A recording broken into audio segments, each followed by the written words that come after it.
உனக்கு வேணா உன் அப்பா வீட்டுக்கு நீ எப்பனாலும் போயிட்டு வா, என்ன மட்டும் கூப்பிடாத. எங்க அப்பா உங்களை எங்க கூட்டாங்க? ஒரு நாள் சாப்பிடறதுக்கு தலைப்பொங்கலுக்கு விருந்து கூட்டிருக்காங்க, அது உங்களால வர முடியாதா? ஊர்ல இல்லாத மாப்பிள்ளை கட்டிச்சு.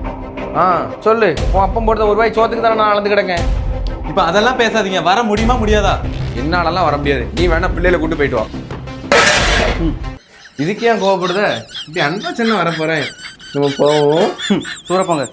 வாங்க வாங்க வாங்க வாங்க வாங்க. ஆமா ஆமா, நல்லா இருக்கியா? நல்லா இருக்கேன். நல்லா இருக்கேன் மாப்பிள்ள, நிறைய சாப்பிடுங்க. எவ்வளவு நாளாச்சு நம்ம வீட்டுக்கு வந்து. நல்லா சாப்பிடுங்க மாப்பிள்ள. இல்லப்பா, அவர் முட்டையெல்லாம் சாப்பிட மாட்டாரு. இன்னும் கொஞ்சம் சாப்பிட நீங்க சாப்பிடுங்க மாப்பிள்ள. இல்லப்பா, அவர் அதிகமா சாப்பிட மாட்டாரு. சரி மாப்பிள்ள, நீங்க சாப்பிடுங்க. ஏமா நல்லா சாப்பிடுமா, அந்த கலர் வாங்கிட்டு வந்துடுறேன். மாப்பிள்ள சாப்பிடு. ஒத்த நொடியிலதான் எனக்கு சித்தம் கலங்கிடுச்சே. சொல்லு, உன் அப்பா போடுற ஒரு வாய் சோத்துக்கு தானே நான் அளந்து கிடக்கேன்.